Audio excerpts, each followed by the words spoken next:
Iran থেকে যে এই যে পাইলট উদ্ধারের যে মিশনটা পরিচালনা করলো আমেরিকা, এবং ইরান থেকে এই পাইলট উদ্ধারের পর নিজ দেশে অবশেষে সমালোচনার শিকার হয়েছেন ট্রাম্প। এবং বিশেষ করে তার দেশের যে নাগরিকরা রয়েছে তারা কিন্তু ট্রাম্পকে কিন্তু পাগল বলে সম্বোধন করেছে।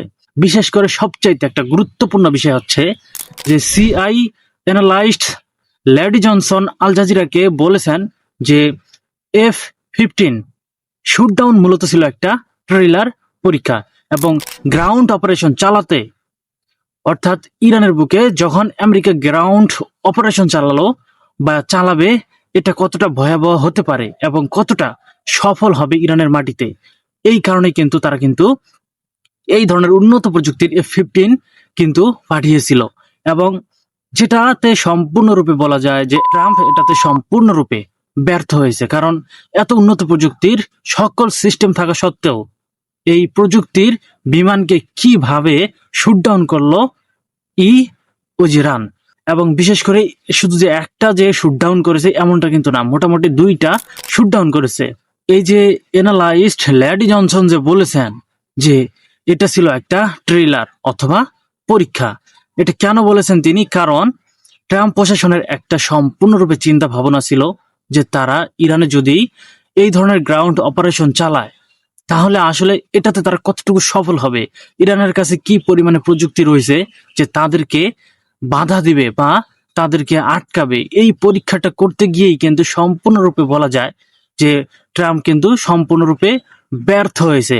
এবং বিশেষ করে F-15 পাইলট উদ্ধার করতে গিয়ে, অর্থাৎ এটি যখন শুটডাউন করে ইরান, তখন কিন্তু এই বিমানগুলোতে পাইলট ছিল, এবং পাইলটগুলো যখন তাদের দেশের মাটিতে অর্থাৎ ইরানের মাটিতে যখন পড়তে যায় এবং তারা যখন বিমানটি ভূপাতিত হওয়ার শেষ মুহূর্তে যখন রিজেক্ট করে বিমান থেকে তারা যখন প্যারাশুট অন করে, এবং তারপরে কিন্তু তাদেরকে কিন্তু শুরু হয় যে আমেরিকার পক্ষ থেকে উদ্ধার কাজ, অর্থাৎ যাতে ইরানের হাতে তারা না পড়ে। কিন্তু এই উদ্ধার কাজে ব্ল্যাক হক C-130 এই উন্নত প্রযুক্তির হেলিকপ্টারগুলো কিন্তু অংশগ্রহণ করেছিল, যাতে সেই পাইলটকে তারা খুব সহজেই আমেরিকাতে নিয়ে আবার নিয়ে চলে আসতে পারে, ইরানের হাত থেকে যাতে কোনোভাবে ইরানের হাতে যাতে বন্দী না হয়।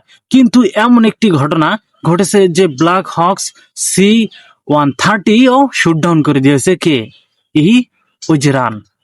এখন চাঞ্চল্যকর বিষয় হচ্ছে যে এত উন্নত প্রযুক্তির সিস্টেম নিয়ে যাওয়ার পরেও রানে কিন্তু কোনোভাবেই কিন্তু পেরে উঠতেছে না কে? ট্রাম্প প্রশাসন।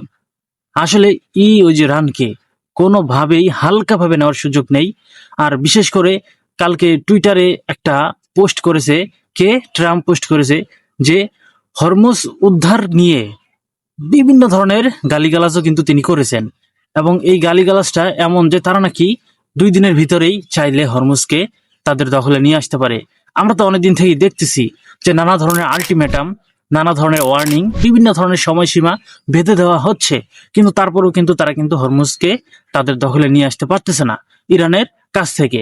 এবং এই বিষয় নিয়ে যখন টুইটারে ট্রাম্প প্রশাসন গালিগালাজ করে, তারপরে কিন্তু সরাসরি হুঁশিয়ারি দিয়েছে ইরানের IRGC, এখন থেকে আর কখনোই হরমুজকে ইসলি এবং আমেরিকাকে আগের মতো ব্যবহার করতে দিবে না। এটা কিন্তু তারাও কিন্তু এই পাল্টাপাল্টি জবাবে কিন্তু প্রতি উত্তর হিসেবে আবার IRGC এই ধরনের কথা বলেছে।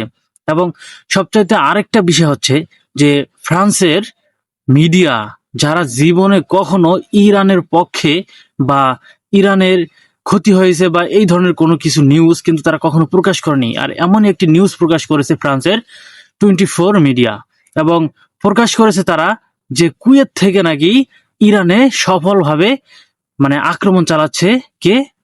ট্রাম্প প্রশাসন।